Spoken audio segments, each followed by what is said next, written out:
Like, it sucks because I'll never be able to reference that in anything. And now this is even better because Mike doesn't know what I'm talking about. But like, I would really want to just reference that in some way, shape, or form. I mean, you could reference that. He just probably think you're lying about it. That'll be the show. That'll be the show title. You can just use a blender. Yeah, it'll pop 5 people really good. Okay. Anyway. Oh boy, I'm drinking a Yingling. This is just an aside. I hate this fucking beer. And like, it's from this state, and everyone's like, "Oh my god, Yingling," and I'm like, it sucks. Missourians think it's awesome because we don't get it. They make a Pilsner. It's even worse. They don't make it here. It's okay. You're not being able to drink it legally in this country. You're not missing anything. I've never even heard of it. It's because we have better beer on our side of the country. No, we have better beer too. It's just that people are like, "Oh, this is amazing," and I'm like, why are we doing this?" It's like voting Republican in 2018. You're like, "Wow, there's so many better options out there." Ew. Yeah. Anyway, what am I doing? Right, introing a podcast.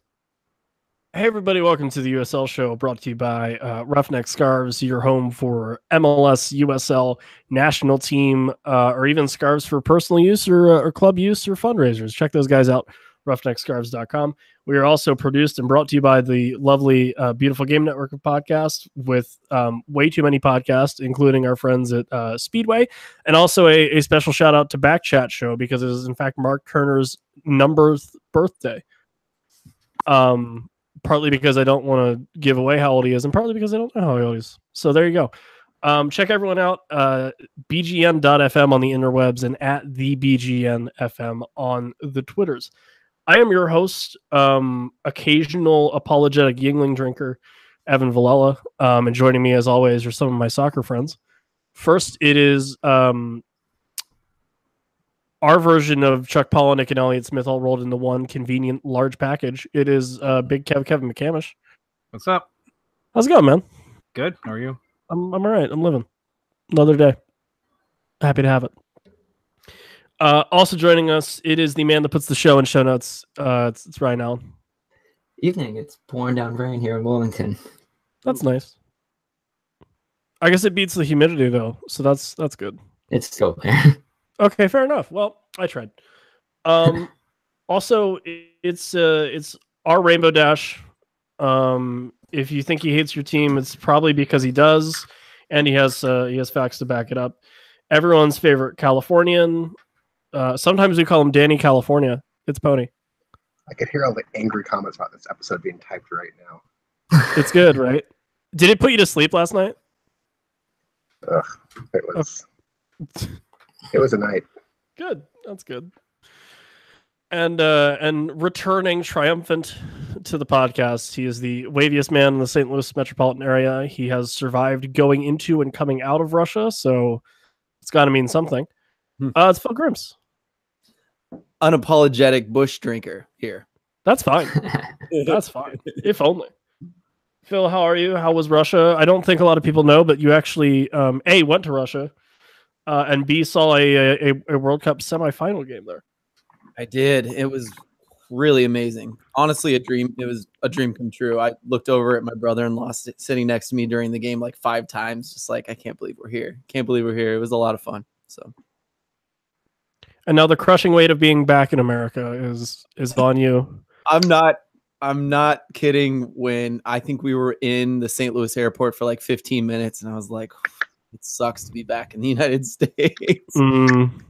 It's just a different real world responsibilities and stuff, man. Yeah, I think part of it is because we're used to the United States and so we can pick out all the bad things immediately as soon as we come home. We just don't know all the intricacies of how bad Europe is in different ways. You know what I mean? Yeah, fair enough. Fair enough. That's what I've been going with lately. Cool. We're going to get into the news.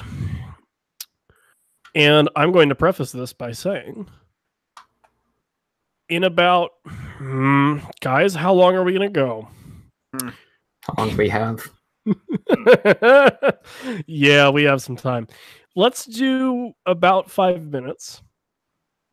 And I'll just say this. if FC Cincinnati fans want to just skip this opening part of our podcast where we talk about Emery Welshman being suspended,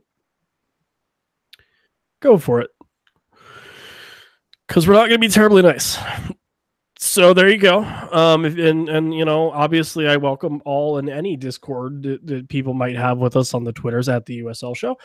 And even personally on all of our accounts, we've never really, you know, shied away from any kind of discussion about soccer or teams or why we feel the way that we do. So by all means, if you're mad, as long as you're civil, feel free to let us know, you know, why we are wrong or why you think we're not looking at this properly or what kind of perspective we're missing because, well, none of us are in Cincinnati, so we might very well be missing it. That being said, Emery Welshman got suspended for 3 games after a review from the disciplinary committee for a foul during Cincy's win over Charlotte Wednesday night. And collectively, everybody in Cincinnati lost their damn minds. Which was interesting. A couple things just to get it out there. I saw a bunch of people saying that, oh, you know, I'm glad we're leaving the USL, or this is why we're leaving the USL, and I need that to stop yesterday. Because you can't just forget where you came from, and you wouldn't have had a platform to get where you are without the league that you're currently in. Also, there's still half a season left, so sorry you can't just skip to March of next year, but you got to ride this one out. And honestly, that attitude isn't going to win you any favors in terms of other fan bases or casual fans. And I honestly don't think that the guys that are currently playing for your team in USL this year that might not be next year are going to appreciate you kind of turning your backs on them now. That's a good one. I hadn't even thought of that. So there's still a bunch of guys on that team that might not magically join Cincinnati when they make MLS for a variety of reasons, be it age or money they're making currently, or, you know, other MLS teams coming in giving them better offers, etc., etc. Support your team regardless of what league they're in, because, well, you know, some people don't have theirs anymore. Anyway, whoever wants to talk, go for it. Can we talk about the 3 games? Let's start with that. Yeah, let's do the foul thing first, I suppose. That's what people are most upset about, yes. And I think that's the big debate on top of that. Yeah. So let's do that. I'm going to go ahead and say that I don't know if 3 was necessarily called for. I don't know if I'm going to go against it, but I think 2 would have been well warranted. 1 would have been not enough. Does anyone else think 3 was necessary?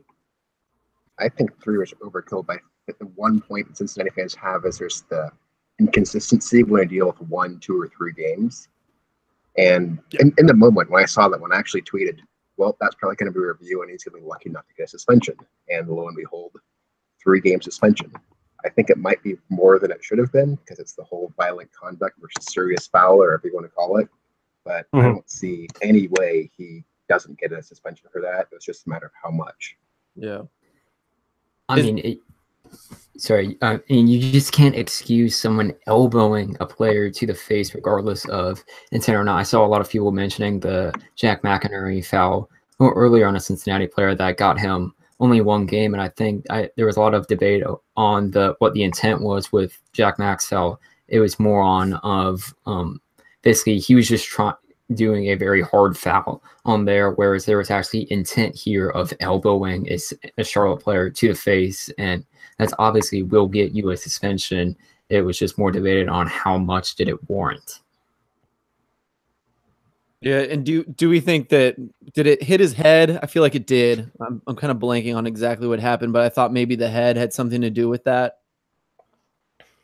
It was high. Like head neck kind of region that sort of seems to be put together a bunch. I was talking to another one of our soccer friends. I actually reached out to a couple of people and asked them how they felt about it, and the kind of general consensus I got was that 3 was kind of at the high end of within reason. Like if it was 4 games, you'd be like, no, that's really crazy. And 3, you're kind of like, all right, that's a little harsh, but you can see how it would be 3 games. I mean, I understand where they're coming from. Like, yeah, you know, if USL set the precedent, like say we had like, and like you said, we had one with Jack McInerney, but say we had like 3 or 4 more incidents like this where guys just kind of throw the elbow back and that's it, and they all get 3 games. Well, then there's no problem. But I think, like you said, it's the inconsistency that's the issue, and that's not a USL thing. That's a pro thing. Well, so I haven't seen what happened. Now, he threw the elbow. I get that. It may have been in the face, head, neck area.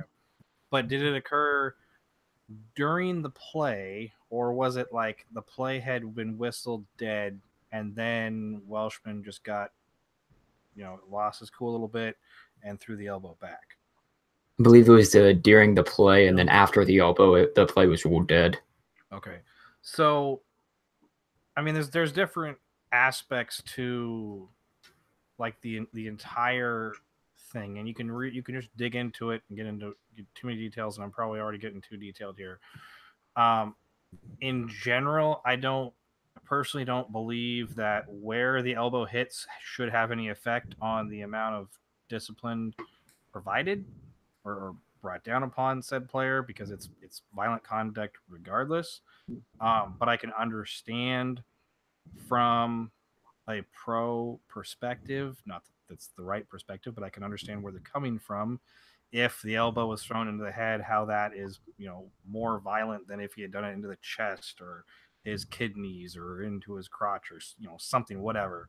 And if it was done, obviously, after the play was dead, like the player's down on the ground or something, he was just like threw a punch or threw elbow, then that's obviously more serious. If it happens in the moment as the play is kind of occurring, where you can go, I just got hot, I was kind of swinging my arms around, maybe they're falling down and he's just trying to like balance himself and hit some of the face. There's all kinds of different aspects to it. It definitely sounds like it was intentional, and whether it was done in the heat of the moment or he had thought about it, doing it intentional into the face, head, neck area, is easily worth an extra game upon a straight red. So 2 games total. 3 is not unreasonable, I don't think. But like some other people have said, it's definitely, I would not go more than 3. That's the high end. 4 or 5, you're just like, why? Like that's, you get in that 4 or 5, you start getting into like, what else did he do? Spit, call a bad name, language, other stuff. Like the physical violence during the play, I think 3 games is the most you want to give. But it's not unreasonable. I have another thought too. First of all, Kev, I totally agree with you. I think that's a good line of thinking there. But I was talking just recently about a Christian Valesky problem that was, he got a high kick red card because his cleats were up in someone's face. And it happened to be last season when our new center back now, his name is Sean Reynolds, who played for Louisville at the time, was the person who, was getting the supposed cleat to the face. And when I interviewed him earlier this year, he was like, yeah, he actually didn't touch me. I'm a good actor, which cracked me up. It was all a very funny situation. But he got a red card. He threw a fit, and there was VAR there and all this business, and it went through as a red and blah, blah, blah, blah, blah. But after we talked about it, we all debated for days and days. It was a similar situation without the overabundant freak out. And eventually we kind of came to this realization that, Christian, why the hell was your foot up there in the first place? You know what I mean? Like, even if you didn't touch him, the potential there is bad enough that maybe that deserves a red in itself. And I think my point here is that Welshman, Cincy fans, maybe you're really upset about this. Maybe it was too harsh a punishment, but maybe also you should be mad at Welshman for who this was, to him, it was retaliation for how much physicality, overabundant physicality, perhaps throughout the game. I'd seen a lot of that on Twitter as well. And that was him losing his cool. Well, no matter how much you're getting hurt or thrown around in a game, how much you're not getting calls, no matter how the game is being played, whether you're winning or losing, part of your job, especially as a striker, is to maintain your cool, to always be ready for that goal no matter what happens, and to not do something that puts your team in jeopardy. And throwing that elbow, no matter what anger level you're at puts your team in jeopardy. And really, Cincy fans, you should be yelling at Welshman for this, because he should not have even put his team in that situation to get a red, or especially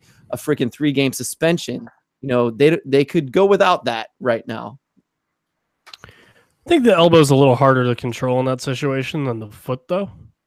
Oh, 100%. Like the foot, you really have to. That was especially dumb. Like the elbow, you can, like you're in your natural range of motion to a point when your elbow is, at head level of somebody else, especially if he's, crouched or in a different position or anything like that. A foot, you really have to think about. Like you kind of have to know what you're doing as you're doing it. Going, all right, my foot's going to be where this guy's head is. So not the best reaction to coming up against a physical team that gets under your skin and throwing an elbow back. But I mean, a part of why teams play physical sometimes, and not that I think it was anything dirty, but why teams can be accused of playing dirty sometimes is that it does frustrate the other team. And sometimes it's that retaliation that gets punished and not the initial offense. So, for all those reasons, I understand why Cincy fans are mad and everything like that. But the whole, oh, this is why we're leaving USL bullshit is bullshit. And I don't like to, curse on this podcast as much as I do in real life. But, it's one of those things where I've seen that communal aspect of this league in Cincinnati, and I think they're losing it, which is upsetting to me. And I think they're misplacing some of their frustrations right now on something that helped make them what they are, because we all know that they weren't going to get this kind of exposure and this kind of buzz if they were in NASL 3 years ago. Don't bite the hand that feeds you. Yep. Kev, you have a wonderful point about that.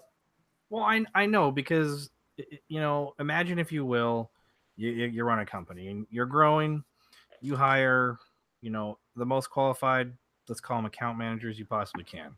Some of them have experience, some of them have history in the business, if you will. Others, fresh off the street, no history whatsoever.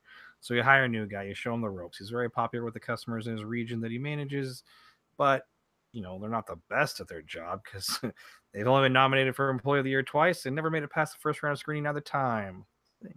So, it's not like they're an outstanding employee, but still, they're very popular. You show them the ropes, they get more popular. You're helping them kind of develop their career path, if you will. And then, like some of your other employees, they get hired by the bigger company down the street. One you've got a fantastic working relationship with, but that, that company still comes in and occasionally hires one or two of your best workers. So, as soon as the decent but not great, not winning any Employee of the Year awards anytime soon employee gets hired, which in and of itself was a little bit of a will he won't he situation for some time, they immediately start feeling like you are out to get them, and there's months left where they kind of have to work for you.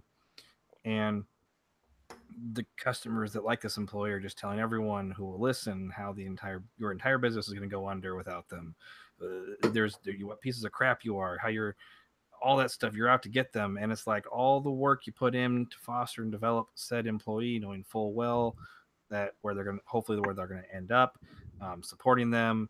They're literally just turning to you and flipping you off and saying, you're worthless. But that's awful,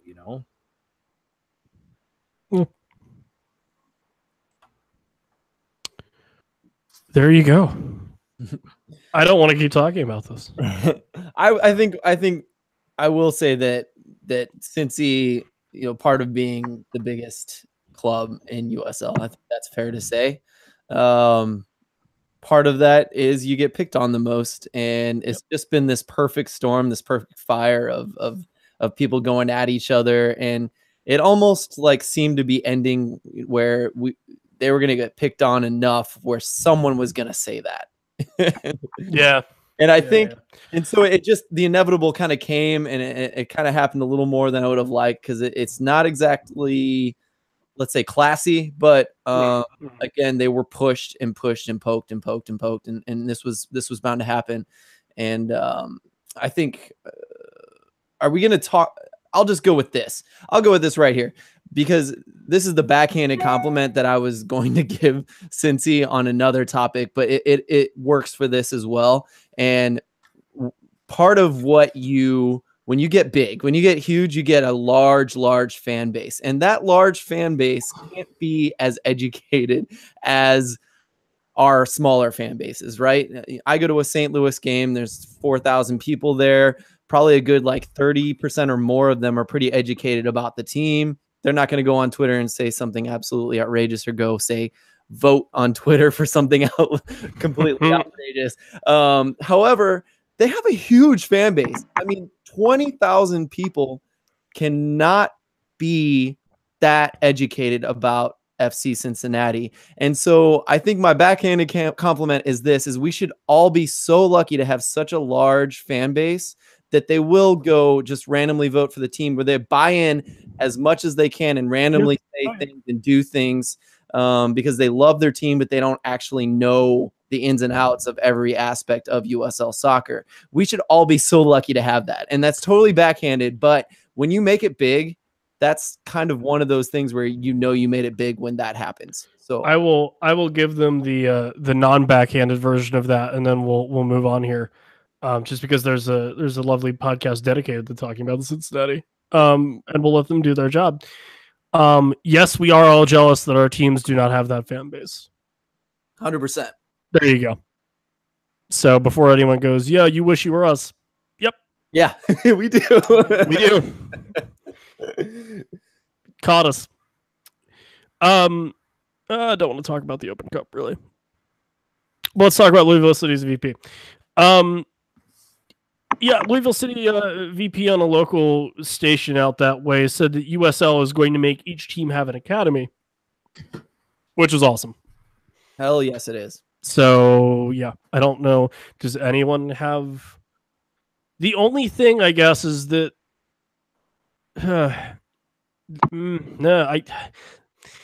only downside that I can see to this is there's going to be teams that are a lot farther along in that process than others, but it's not like you're all drawing from the same area, so I guess it buffs out. I don't know. Well, here's the other thing too. You already, even in MLS, there's many teams that are much further along that path than others. Yep. Which maybe we'll get into a little bit later anyway. But hint, yeah.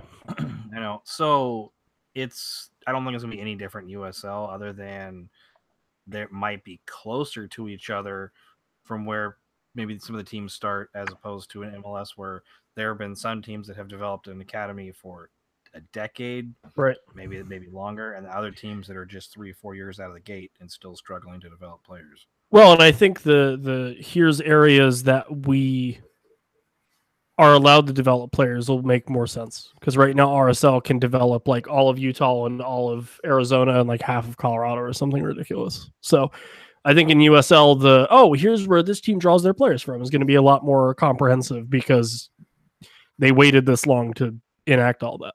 Or maybe USL just says develop your player, just pull your players wherever you want to. I don't know.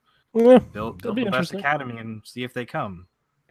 Well, yeah, and this is, to me, this is something that's going to do nothing but help the United States, maybe more than MLS and USL itself. It's going to help the United States soccer, because you're seeing more than ever, especially this year, we're seeing so many kids who have played in the U17 and U20 system, or even just the development academy systems, getting early minutes in USL, like at the age of there's a 16-year-old playing for San Antonio right now who hasn't even gotten into the United States academy or youth teams.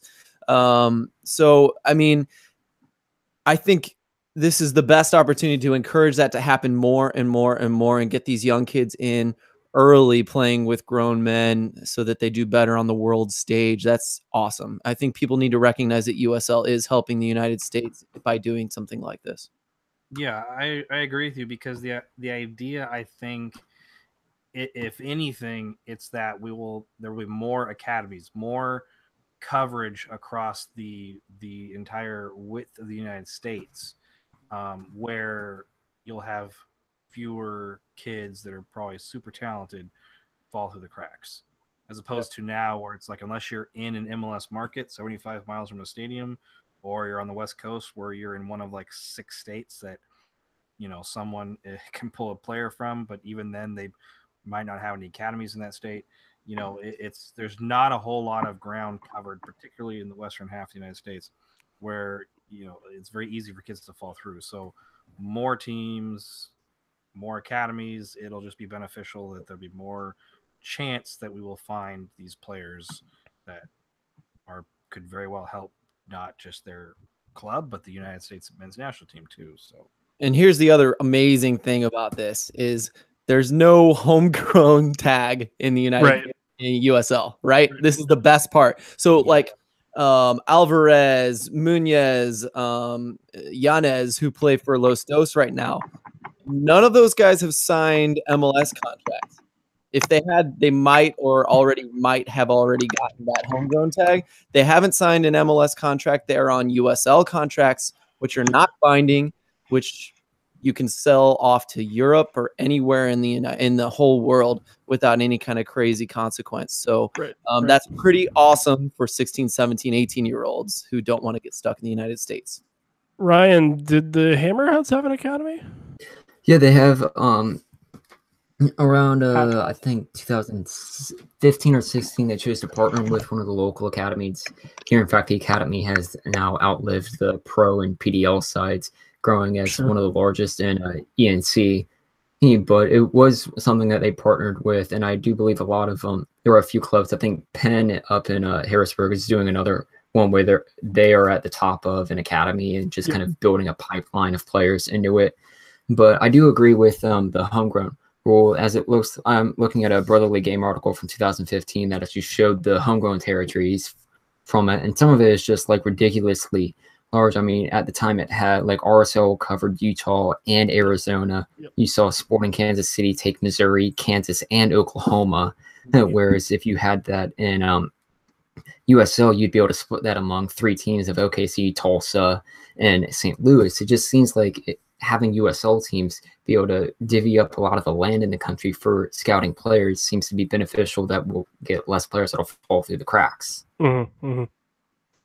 Yeah, and I even asked our GM in St. Louis about this, where I was like, do you worry about having to fight Sporting Kansas City with, we develop lots of great players. We just sent a kid to Duke that might come back to St. Louis, hopefully, or go to Europe. And I was saying, are you worried Sporting Kansas City is going to try to get him? And he's like, no, I mean, we offer, just as good an opportunity, if not better, if he wants to go to Europe, in that situation. So he's not worried about that. Another thing I thought of while we were talking about this too is how beneficial would this have been 3 years ago, 2 years ago, if they had made this rule and FC Cincinnati and Nashville had developed academies that were 2 years old now. You know what I mean?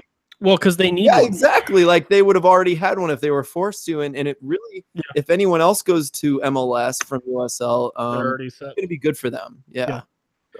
So. Pony, because I don't know, I imagine Sac Rep has an academy? Yeah, they have academy. It's actually done pretty well for itself. I know they've even signed, I think, 1 or 2 players from the academy to the main team.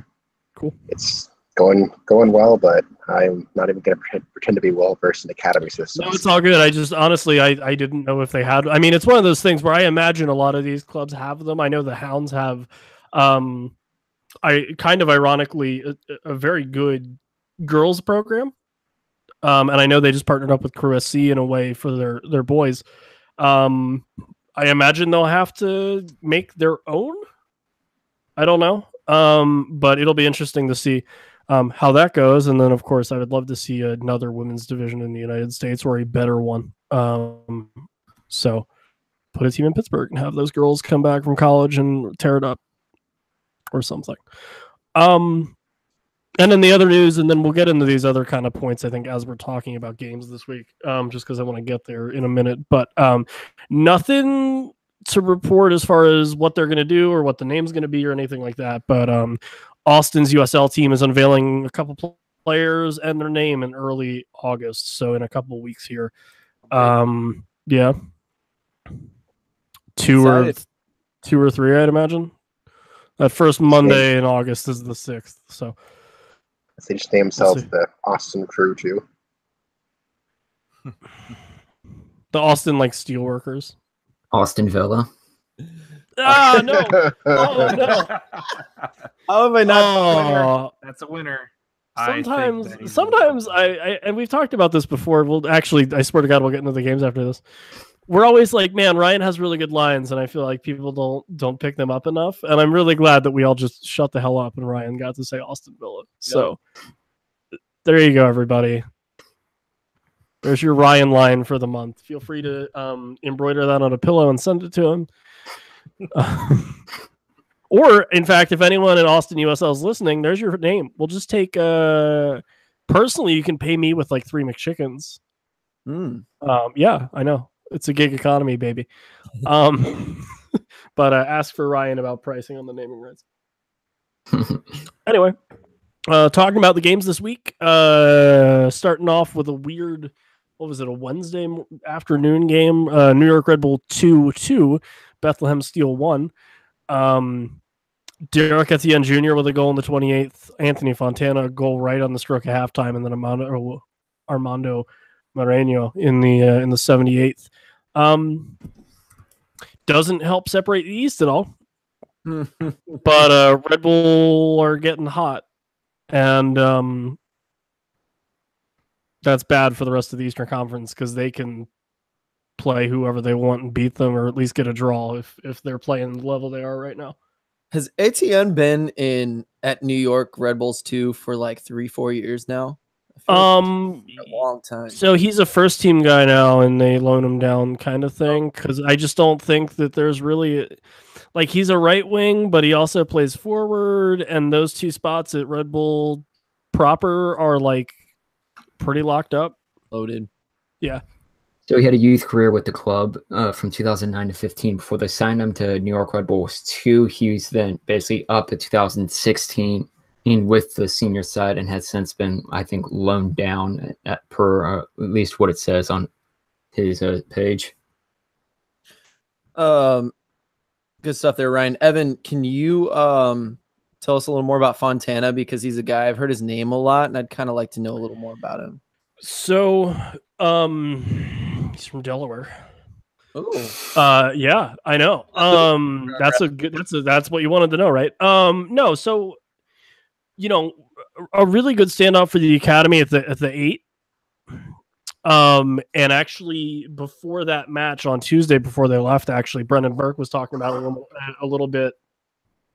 They love his footwork and his ball skills. They say he has like the softest feet they've ever seen, pretty much.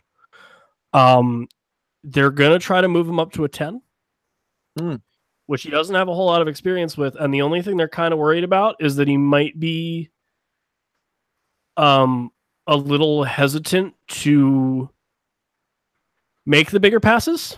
Like he takes one extra dribble that he shouldn't have to, because they're going to have to teach him that, hey, those guys that we're telling you to work off of up the field are going to be there. And they're going to be able to take that pass, and you're going to be able to do that interplay and things like that. So, I mean, he's got guys like, Harris Medinyan and Ale Bedoya and Bork Dachkal, that can show him how to play the 10. And that can definitely mentor him. And that James Chambers guy, who I forgot about there for 2 seconds, sorry.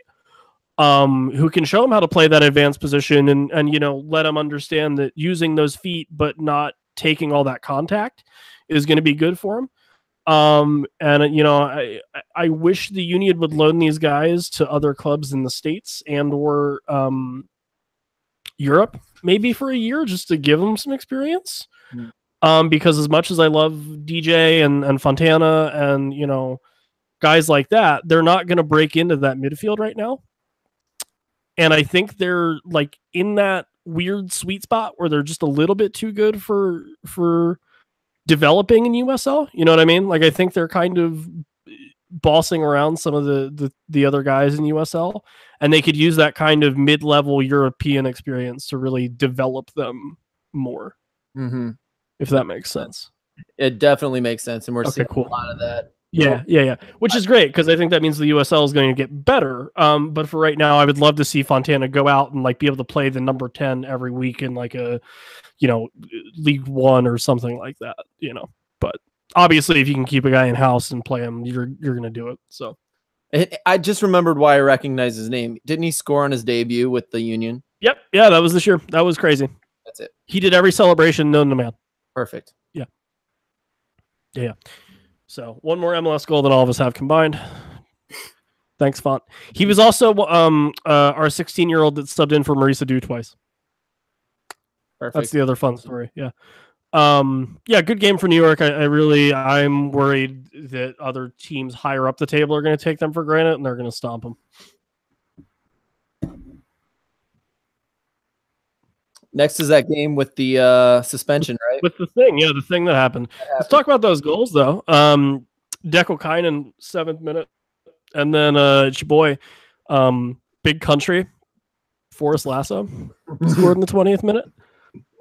If anyone's ever stood next to him, you'll understand. Or heard him talk. He's got a bit. Or heard him talk. Or no, but he's got a very like Southern gentlemanly voice. He's just a beast of a man. True. Anyway, so 2 goals in 2 games for him, right? Which is crazy. I think I called him the USL John Stones. Was that? You did. I appreciate that. Or the USL Ken Tribbett. Wait. Yeah. So I mean, a solid 2-0 win here for Cincinnati against the Charlotte team that has pretty much defined peaking and troughing over the last month, which has to be frustrating, I imagine. But solid Cincy win. Oh, this is a good spot to talk about what Pony's been debating about, right? Who's more useful? Yeah, Pony, you made some friends off of this one. Oh yeah.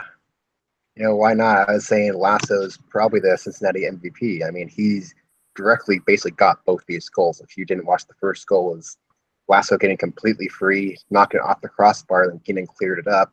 Second one, Lasso again on a set piece, just puts it in. I don't get how, Charlotte forgot that Lasso is probably one of the best single set piece attackers in the entire league and let him get completely free twice, and they basically got punished for it. Yeah, I don't think people remember that he was this way in Charleston too. I thought he was going to fall off, but here he gets 2 and 2 plus what you just said. He might as well have gotten that other one in this game. But he's the most productive center back in the USL. And even last year I was saying, how has he not gotten some kind of an MLS contract at this point? I was Breton of USL. There you go. I was saying that I think he'll get that MLS contract next year. One way or another, right? Yeah, exactly. He might default into, not that he doesn't deserve it, obviously, but he might default into it. Well, how would you not take a guy that just scores on set pieces? Play him With for a while. The amount of teams that I know, especially in MLS, like Kev, I don't know if you guys are similar, but it's like just based off of how big he is and the fact that he can move for a guy that size, like how no one's at least brought him into a training camp, because I don't think anyone has, is insane. Kev, what do you think? You haven't talked in a while. Do you think you would take Ledesma over Lasso in their positions? I would take Lasso without even questioning it. Gotcha. Because I mean, for my team specifically, I really feel that we need a set piece specialist. Mm-hmm. So obviously I would take him, but I'd probably take him just in general. Look at what England did on set pieces. I mean, you right. can really far with it. It's underappreciated rather. Yeah. Ryan, Ledesma or Lasso? Oh, easily Lasso. The Forest or the Raleigh, North Carolina native was incredible for Charleston. I think at the time he was their second leading goal scorer from last season, and Charlotte saw him 3 times last year and should have at least looked out for him in their match against Cincinnati. But Lasso is just, we saw it in Charleston, like Phil mentioned, and easily one of the best defenders in USL, and it's amazing that he still hasn't gotten any time up in MLS at any point, especially at 6'5". I mean, that's someone that you at least consider bringing in. Next match. I forgot this was Weird Week. Not that this game was part of it, but Swope Park 0, Orange County 4. Michael Seaton, Thomas Anavoldsson, Giovanni Godoy, and Aiden Quinn. If you forgot he played for Orange County, there he is. Right there, Aiden Quinn. Swope Park lead possession, but it doesn't matter if you lose by that many goals, really. Yeah. Aiden Quinn, we were kind of dabbling in if we picked a best 11 USL team, who would it be?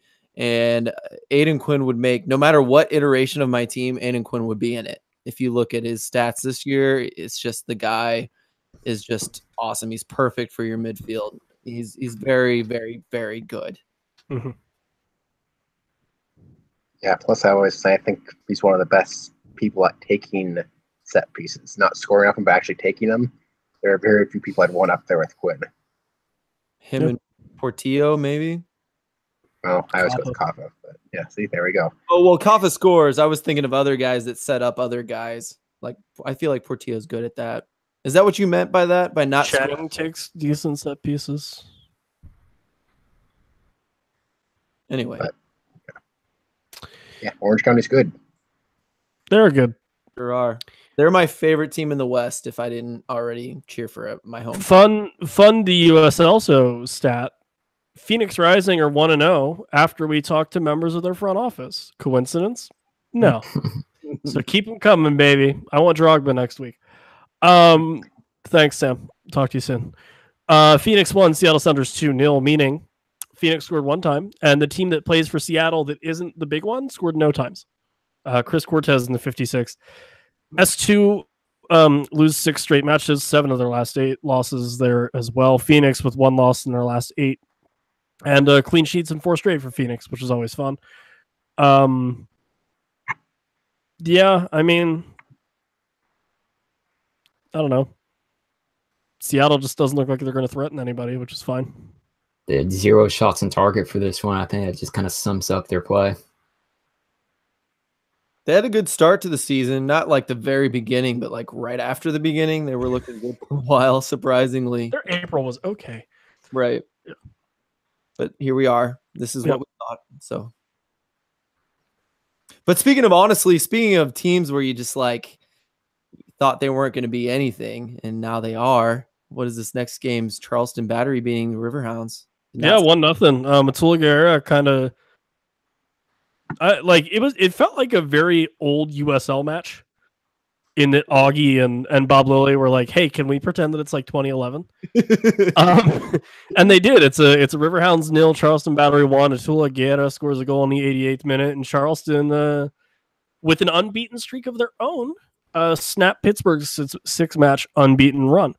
A lot of fouls, a lot of clearances, decent amount of shots. Pittsburgh have a lot of the possession, maybe. And this is one of those games where a lot of times we talk about, they score early and then they keep the ball and they just kind of wear everybody out. Well, they did 2/3 of that this week, except for they didn't score.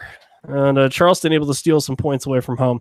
Some big points away from home, actually. And they leave Pittsburgh with the win. I talked to Jonathan from Black and Yellow Post about this because Charleston to me is like the most confusing team this year because I expected absolutely nothing from them. More confusing than Charlotte? More so, yeah, because I think because I respect Jeffries, and I think what we're finding is that we should respect both Jeffries and wait, you didn't respect Augie at all? Well, see, that's what's wrong with you. That I should shame both. Shame this man on Twitter. Shame.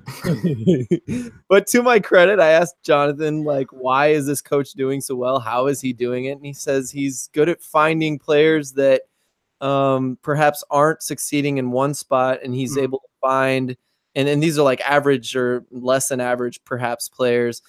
He's able to find a spot for them where they actually thrive and help the team, and that equals wins eventually. And so he mentioned a few players that he started them somewhere and they weren't doing too well there, and then he moved them around, and all of a sudden production was coming from not just the team but those players. So that's one of the things that a coach can do to get wins for his team, and that's really admirable from teams like Charleston and Charlotte, who are not necessarily big budget teams, and they're old, so. Yeah. Ryan, Richmond won, Atlanta won. Both these teams quietly had a good couple of weeks. Like I'll say a month, just because I don't want to discredit any game in there. What's been kind of Richmond's, I don't know, secret to success the last couple of games, and even Atlanta's been on the upswing, I guess. What are both of these teams doing right that they haven't done for large chunks of the season? I mean, in these past 3 matches for Atlanta, they've scored more goals, 3 than they did in their prior 6 matches before this. And Richmond has scored in their last 5. I mean, Brian Shriver in the 38th minute had a very good free kick goal.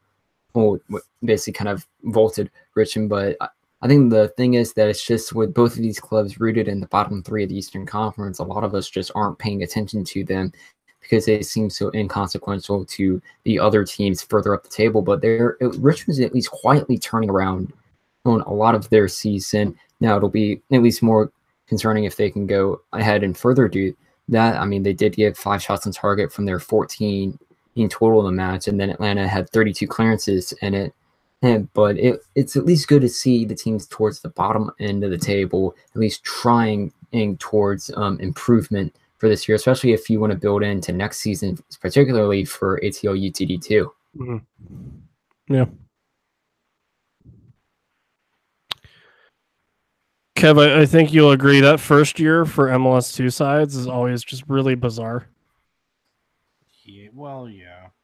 Because like you don't really know what you don't know what you're expecting out of your team, and then for teams to not, or I guess to understand that winning isn't their main goal, but they still want to win. Like it's just a very odd situation for everyone to be in, I think.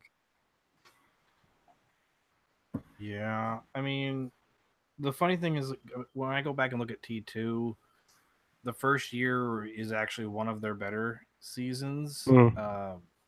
15 and 16, kind of as far as like obtaining points per game, tend to follow the same pattern. 17 obviously was an outlier that is way, way low. 2018 started off a whole lot better than they ever have done, but they're losing 4-5 matches out of 6 has brought them kind of crashing back down to their 15-16 average.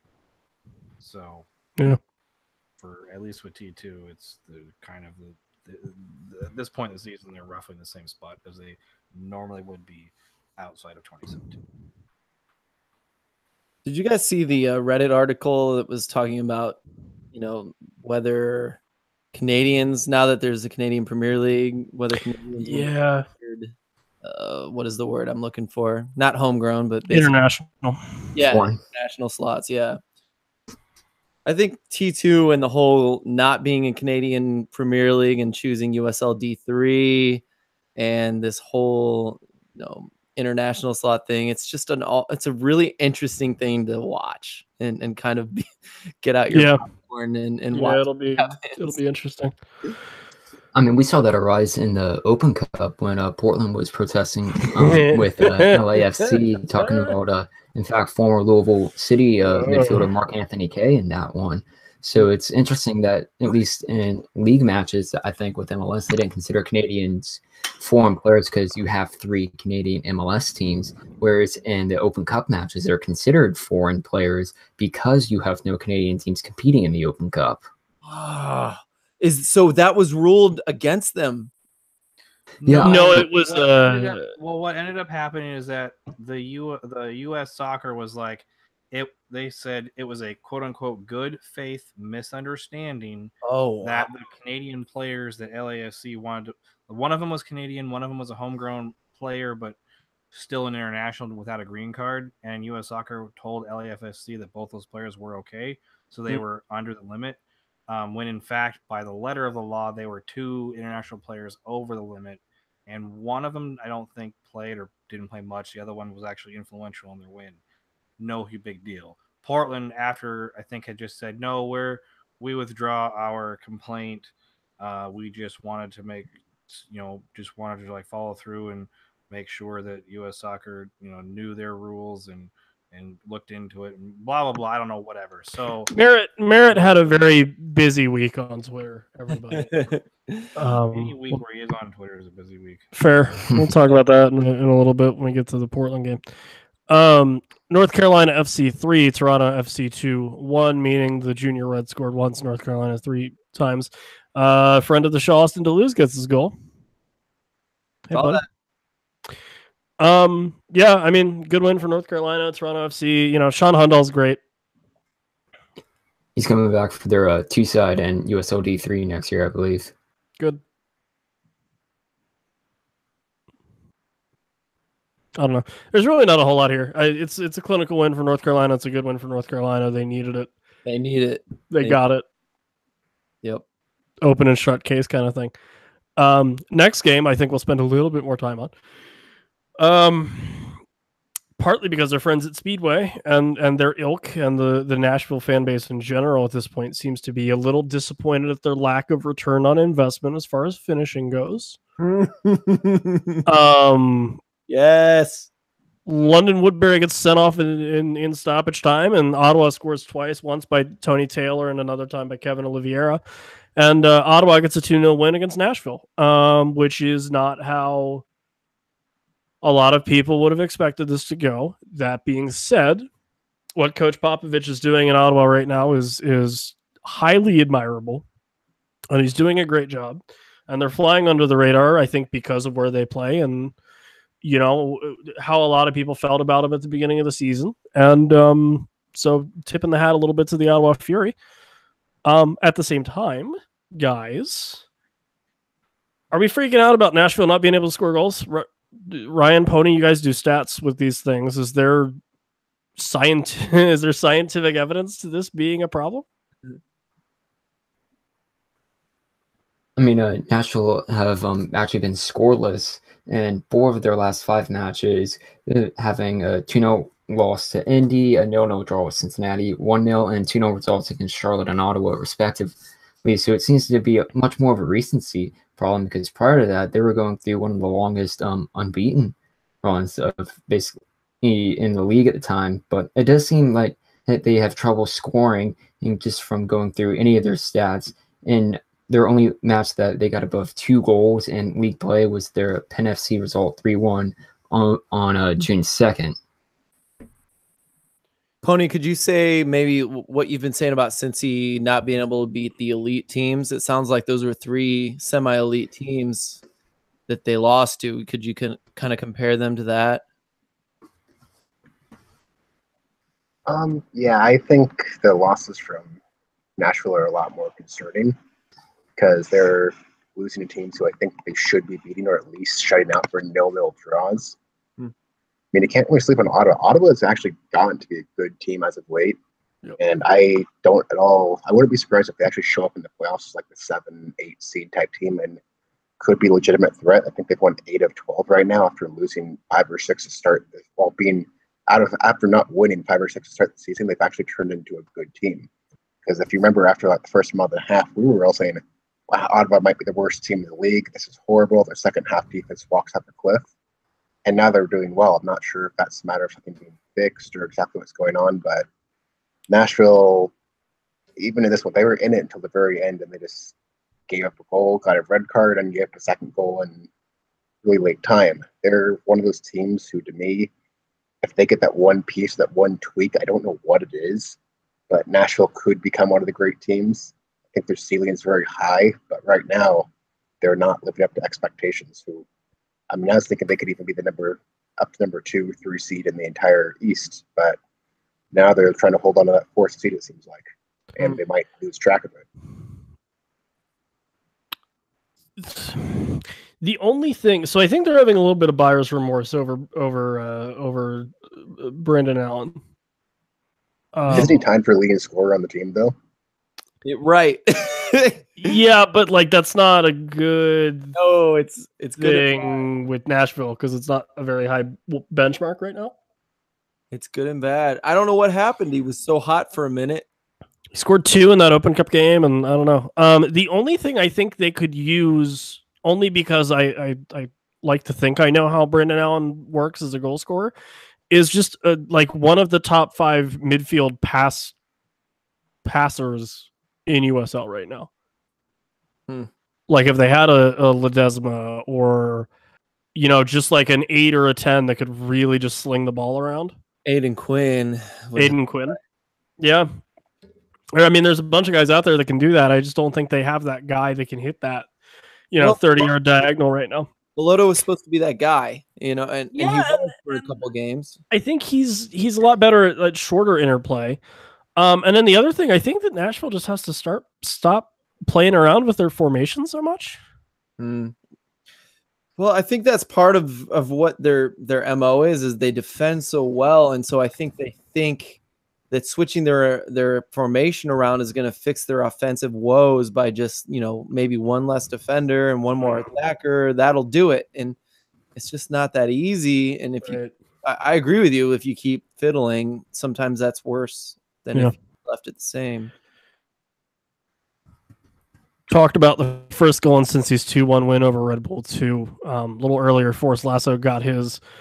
Danny Koenig with an own goal in the 26th minute. Unfortunately, it was actually, honestly, like, I wouldn't have been too mad if they credited it to Hassan and Dom, because it was a hell of a ball in on a set piece. Speaking of guys putting balls in, and Danny Koenig just kind of beating the Dom to the ball, but didn't put it, high enough out for it to miss the goal. And then Patty Barrett gets the game winner in the 35th. So a bit of a sprint here, I suppose, as far as goals go. But Cincy 10-match unbeaten run, Red Bull see their hard work in 4 matches not losing come to an end here. Tight game. Like I said, Red Bull on their day can take on anybody, and they showed it here against Cincy for sure. Yeah, the top seeds in the East really are probably going to hope New York does not make the playoffs, because that's the team out of all the ones in competition, they're the ones that be most scared of facing. And again, East teams guard Lasso when you're playing Cincinnati on set pieces. Yep. It's a very simple rule. Let anyone else get open apart from Lasso. Yeah, he's the tall one. He's the one, and you just tackle him until they call you on it, right? You tackle him until you become Panama and you get punished for everyone else tackling. Okay. Yeah. Louisville 4, Charlotte 1. Niall McCabe, Ilya Illich, Cam Lancaster, George Davis the 4th. Jorge Herrera scores a meaningless, except for, I guess, if you really care about goal differential, goal in the 90th. Guys, Charlotte are actually bad? Or are they good? No. Didn't they just beat someone by a lot of goals recently? Someone decent? I think it was. No. No? Oh, okay. No. I think their last win was. Sorry, Pony. Their last win was over Nashville 1-0, and it was off of a deflected free kick. Was their only goal. Okay. Yeah, they did beat Cincinnati 4-1 early in the season. How times have changed. Well, I do want to say Jorge Herrera is very, very good. He's another one where I was building my 11, and he was one of the better players attacking. Put him and like Brian Schreiber on the same team. Yeah. I'm just like finally let people understand that these guys are very good. He's the new Enzo. Yep. I mean, really frustrating. Go listen to our friends Alex and Goose talk about Charlotte over on Talking Jacks, which they've been doing for a year, which is crazy to think about, because I remember getting a DM from, this is completely non-relevant tangent, but I remember getting a DM for Goose asking for names of people that cover the league. That was a year ago, which is crazy to me. Anyway. Tampa 3, Indy 1. I'm going to alternately title this 2 things. 1, Junior Fleming's coming out party again, because apparently he needed one. And then Indy just forgetting Georgie Hristoff exists, which is impressive because like they've crossed paths before. I saw that clip right before we started recording. It was rough. I believe Brian Cook at Soccer with Brian on Twitter. Yeah, has it. It was good. Go check that out. Terrible marking. Speaking of terrible marking, just mark Georgie Hristoff. It's a guy you want to pay attention to. There's one guy you mark, maybe that guy. Yeah. Evgeny Starikov gets the goal for Indy in the 20th minute, but at that point you're down 2-1. So, guys, thoughts on this one? Tampa maybe finding their groove back. Oh maybe? Gosh, hope so. Right? Yeah, kind of. It's like it's hard to watch, right? It's hard to watch Louisville coach themselves and lose every week, and it's really hard to watch Tampa Bay have that much quality and lose and not be able to figure it out. I hope this is a good sign for them and Louisville, who both won handily this week. These next 3 matches for Tampa Bay will especially be crucial, as basically from July 28th through August 8th, you are hosting New York Red Bulls 2, then you travel on Friday, August 3rd, up to Ottawa, and then you finish it with August 8th, hosting Charleston. Yeah. They have a chance. They have a chance. They do. Gotta keep at it. Gotta motivate those players. Colorado 4, Tulsa 2. Martin Maben with a brace, 40th minute, 70th minute. Jordan Burt converts a penalty kick right at the end of the first half. Shane Malcolm gets the fourth in the 87th minute. Tulsa goals, Joaquin Rivas in the 19th, and Stuart Seuss with an own goal in the 79th, which that's Colorado Springs keeper getting an own goal there. Oops. Kev, Pony, any thoughts on this one or just these two teams so far this season? Colorado looked to have gotten a crucial couple points there. Yeah, I think to me, look at Colorado as a team who might get in the playoffs if everything breaks right, if they get hot at the right time. And Tulsa just really is looking more like a team who at times they can score, but their defense is just not there at all. And anyone who can put up multiple goals on them is going to beat Tulsa. Joaquin Rivas is the next player that leaves Tulsa and goes to a really good team, probably. Okay. I've been meaning to say that for like 5 weeks now. There you go. But it's true. Yeah, I think this was only the 5th time all season Tulsa scored multiple goals. But did they score multiple goals? Yeah, they really didn't, Pony. Technically, they have a 2, and it's not an MLS 2-2. Hey, you're saying it too many times now. I'm confused. What's happening? I mean, of the Tulsa's 9 league losses this year, 6 of them have come with a team scoring 3 or more goals, including a few. And if you want to include that in the Open Cup, Wichita scored 4 on them as well in that one. So you can make it 7 losses this year where they've just given up just an absurd amount of goals for a match. Yeah.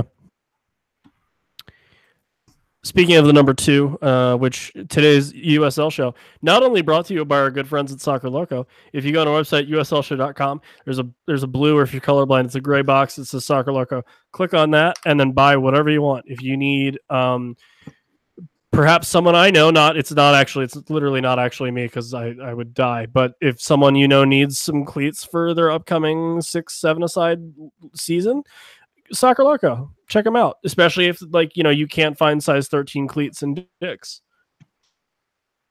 This has been me sub-podcasting my own boyfriend to buy things.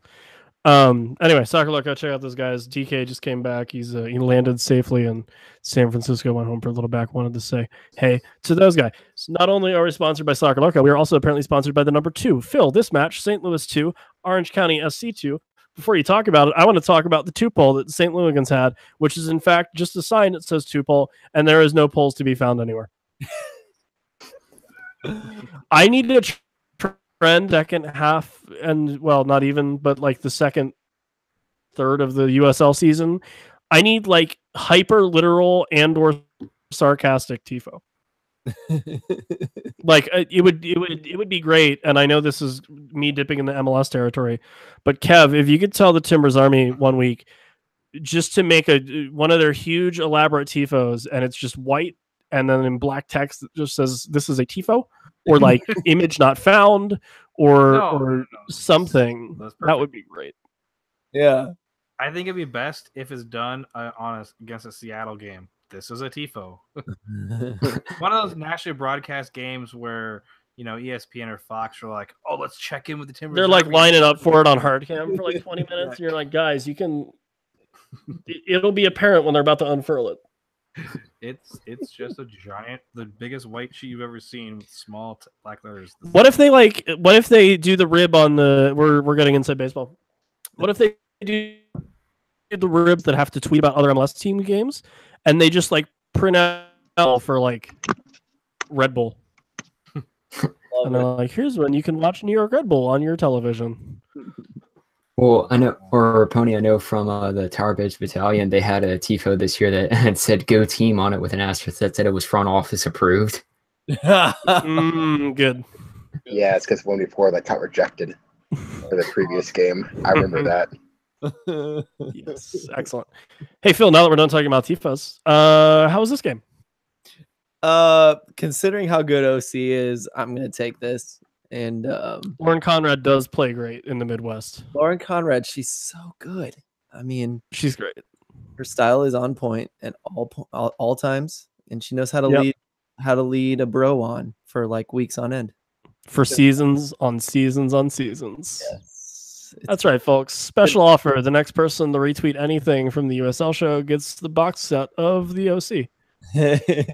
Oh, I just remembered too. Yeah. If you guys watch the US Rising, I forget what it's called exactly, but it's those bios on each individual young player for the United States on YouTube right now for US soccer. Did you guys see this? I saw them. I haven't actively partaken of them. Oh, I really enjoyed them. I recommend them if you like the United States national team. But don't get out of the country. What I did want to say, right, exactly. But what I wanted to say is in the intro to all of those, I think is like this weird thing where it's like a play for the United States and it posts a bunch of tweets by different people. One of them is DK. I saw it. So hey, yeah, that's our man. That's our men's. That's right. That's cool. No, I'll have to watch it. Yeah. But anyway, this game, I'm sorry.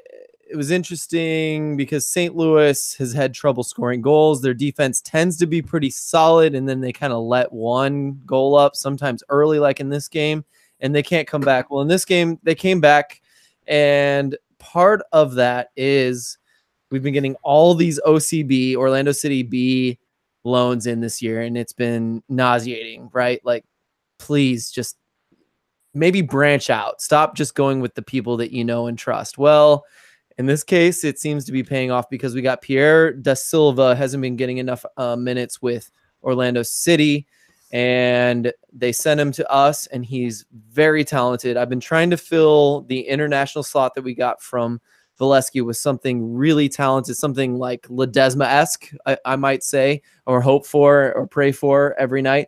We weren't going to get that, but Da Silva is someone that's like kind of close to that on the USL level. If you can keep him, you should do that because he was very good for OCB. Yes, and he was very good for St. Louis on top of that, and there's not even chemistry built between him and the mid yet.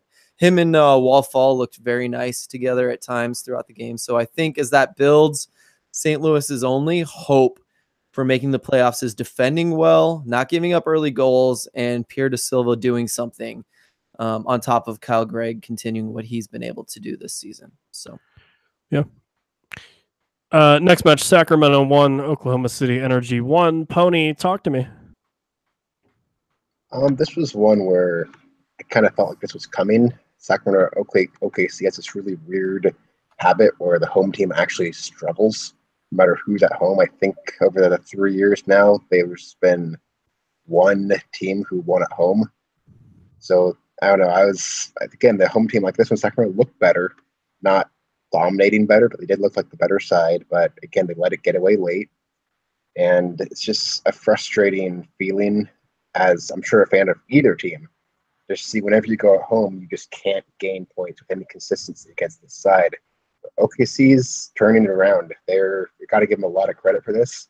Early on, I think we all saw them as one of the worst teams in the league, not let alone just the West. And at this point, they're probably not going to make the playoffs. But if teams are around that 7-8 seed level start struggling, OKC could feasibly sneak in there. Over the last month or so, if I'm just doing the last month, 2 months, they're probably on the higher end of teams in the West for how good they've been playing. Fair enough. Moving on, Portland Timbers 2-1, Las Vegas Lights 2. Kev, I just did some very quick Googling, only because I wanted to ask you a question that I thought that I had correct in my mind, and I did. How does it feel to have a Premier League winning midfielder score for Portland Timbers 2?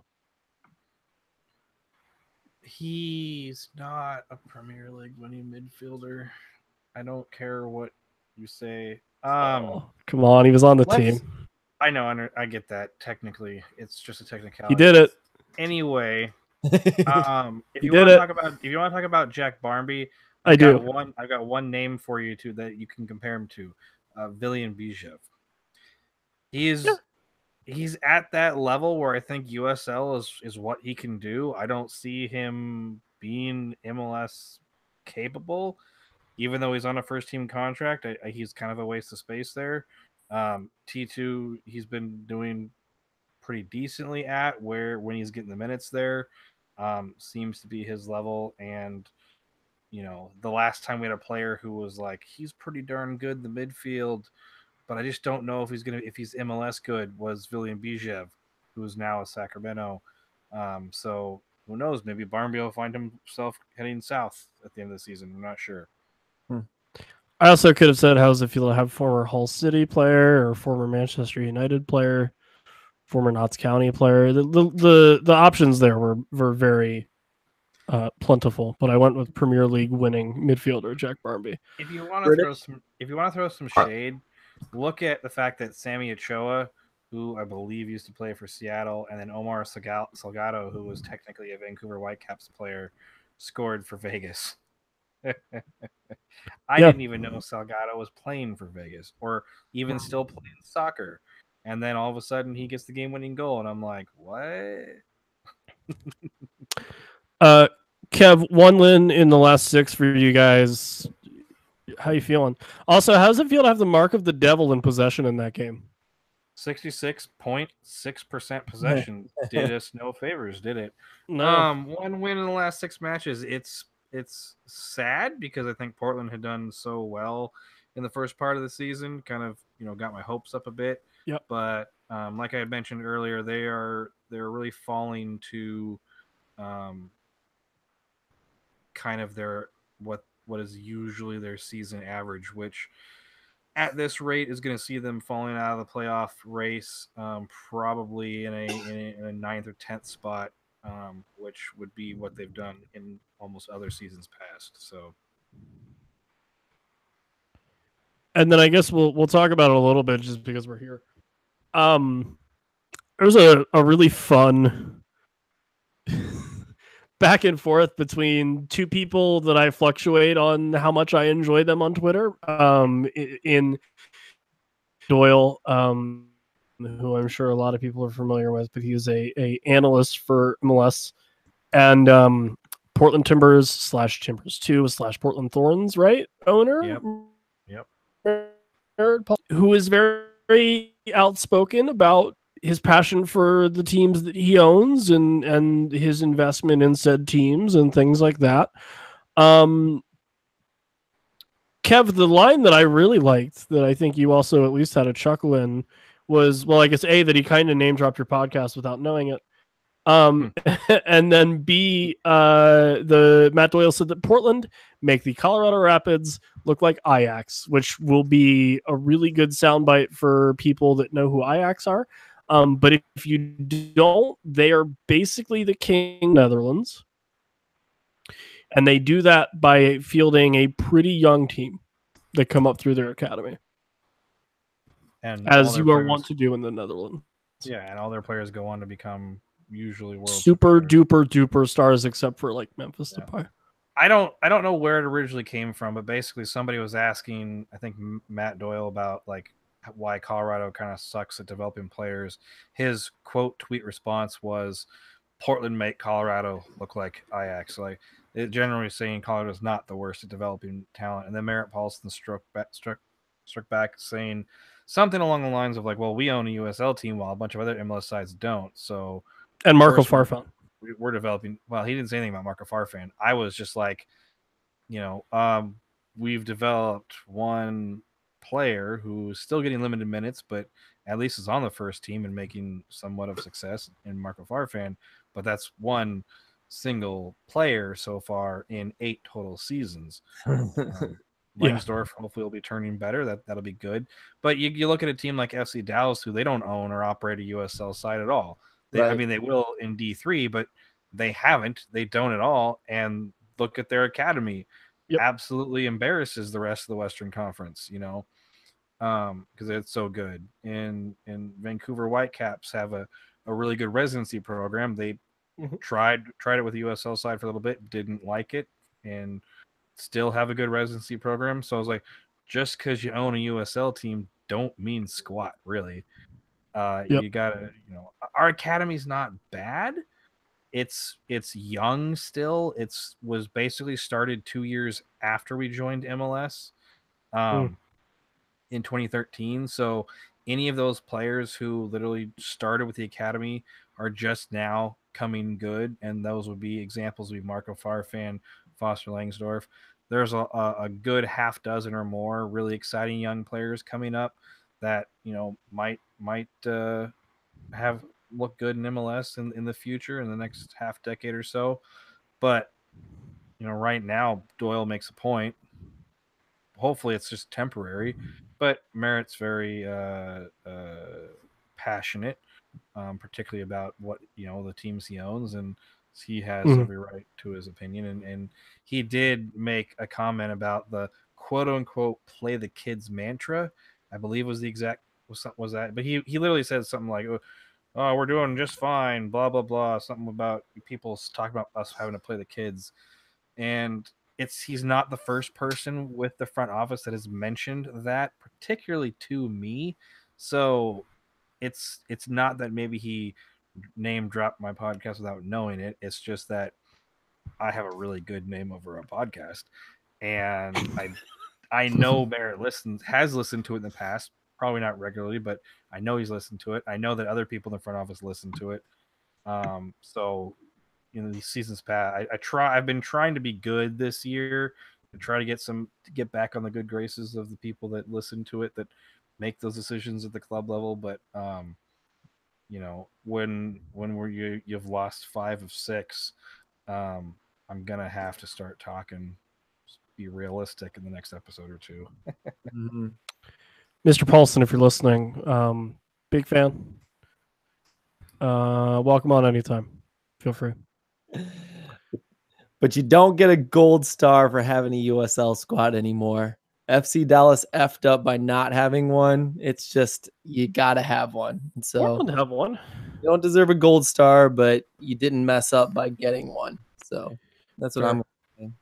Yeah, I will that's say the point I was trying to make. Like, because you can't say, hey, we do develop great players because we have a USL side. I'm like, no, you have a USL side. It's a smart business decision in MLS, to help develop players, but you're not better because you have a USL side. No, I agree. Yeah. 100%. Let's go. Ryan, closing thoughts, and where can people find you on the internet? You can follow me on Twitter at @ILM_Ryan, mainly tweeting stuff about stats with USL and MLS. And I also want to give a quick shout out to Ever Guzman's goal for San Antonio, which he just was able to dribble around that defender and just walk it right in. And I thought it was the nominee for a goal of the week when that does eventually come up. So good. Yeah, it's already on it. Great. Pony, where can people find you on the internets? And if you have any closing thoughts, feel free to insert them. You can always find me on the internet at Iron Pony Chef. And let's be, if anything, be happy Wolfman didn't fight a guy.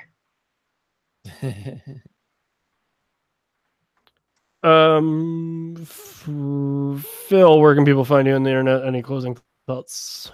No closing thoughts. Phil Grooms on Twitter, 2 L's, 2 O's. I just second what Ryan said about that San Antonio game. It was a shocker and great goal.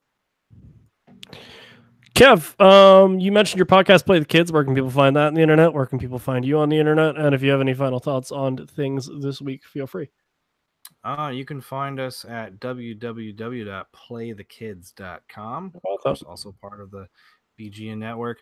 On Twitter at PTK Podcast. You can find me on Twitter at KMcCamishPDX. Feel free to also DM me if anyone in Portland happens to be listening, or maybe even not in Portland, and you're a big T2 fan. I am looking to expand my host lineup with T2 or my Play the Kids podcast. So shoot me a DM if you're interested. There you Got a go. couple people that have been interested there, so I might go up to 3, maybe 4 hosts. We'll see. Probably just 3, but maybe have a third person rotate. But yeah, so doing some expansion there. And my only final note is play the kids, Merritt. There you go. All right, real quick. One housekeeping thing. I tweeted out a teaser to our Patreon friends, where if you want to check that out, uslshow.com. There's a link right underneath, I think, the one for Soccer Loco. They're flipped. I don't remember. Hit that button and it'll take you to our Patreon, patreon.com/the USL show. If you sign up for that, we are implementing a couple things. One of those being live streams. We were going to do it this week, and then, of course, the world laughed at me and said, ha, how dare you try to make plans. So that'll be in effect starting next week. And then the other thing is, did I say the first or second week? We're going to do I think it'll be the second Wednesday of every month, but don't hold me to that right now because I don't know about it. But we're going to do kind of a monthly, just kind of the USL show banter edition, I think, where we just kind of talk about whatever really for about an hour. And we're going to throw that up to our Patreon friends over there, patreon.com/the USL show. So if you have subscribed in the past, don't worry. We got some cool stuff coming your way. If you're a new subscriber, 1, welcome. Thank you. 2, make sure you DM us and get a sticker yet. Just because I haven't been able to get into the Patreon because it still thinks I'm Chad Hollingsworth, who was previously in charge of all the USL show Twitters and stuffs when it was in other hands. Yeah. There you go. There's your housekeeping. If you want to follow us on the Twitters at the USL show, also, of course, at theuslshow.com, which I'm sure you've heard me mention too many times now, so I'll stop. Me personally, if you want to hear more of me or see more of me or all of the above for whatever reason, or want to hear me get into fake arguments with a good friend of ours, Brian Cook, at Valala V as in Victor, ILLBSFC. Oh, wait, I can't even spell my own last name. Wow. V as in Victor, ILLELLA-BSFC. There it is. It's kind of late. And we'll talk to you guys next week, and definitely be on the lookout for all those Patreon things and things. So take care, and we'll talk to you soon.